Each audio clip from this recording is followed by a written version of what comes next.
রোজ রোজ ইউনিভার্সিটির ব্লগ দেখে নিশ্চয়ই সবাই বোর হয়ে গেছো। আজকে দেখাই বাড়িতে থাকলে আমরা ঠিক কি কি করি। পনির সার্ফ আর কি কি আছে, হিং হিং লিখেছ লিখেছ। দিনের শুরুতে এক গাদা বাজার নিয়ে আমি চলে এসেছি। বাবা ওটা দিন না, ওটা দুপুর। কটা বেজেছিল মনে আছে? কি করব বল, দুপুর 3টার সময় যদি ইচ্ছা হয় আজকে পনির খাবো। ওয়েলকাম টু আওয়ার সংসার। সিনটা দেখে কিছু মনে পড়লো সেই মিসেস মুভিটার কথা?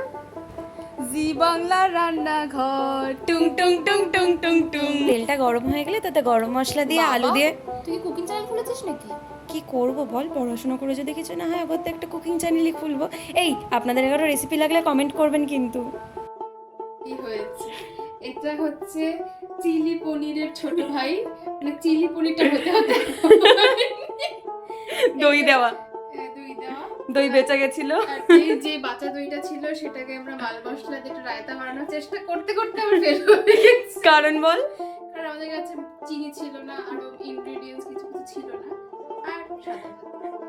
ঘরটার কি সুন্দর অবস্থা রে তোর। দাঁড়া দাঁড়া, এখনই পরিষ্কার করে দিচ্ছি। 1 2 3। আসলে সারা সপ্তাহ তো সময় পাই না, তাই একদিনে সব পরিষ্কার করতে হয়। সন্ধ্যাবেলায় কেবল পড়তে বসবো, অমনি আমার নিমকি খেতে ইচ্ছা করেছে। ব্যাস শুরু করে দিলাম নিমকি ভাজা। নিমকি দেখে কেউ ভয় পাবেন না, খেতে ভালোই হয়েছিল।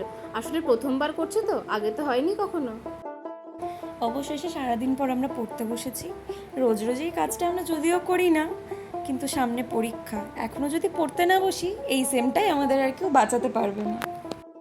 আমাদের দেখে সবার তো খুব কষ্ট হচ্ছে না, এত কাজ করি আমরা, কত স্ট্রাগল আমাদের জীবনে। তাহলে সবাই একটু সাবস্ক্রাইবটা করে দিন প্লিজ। টাটা।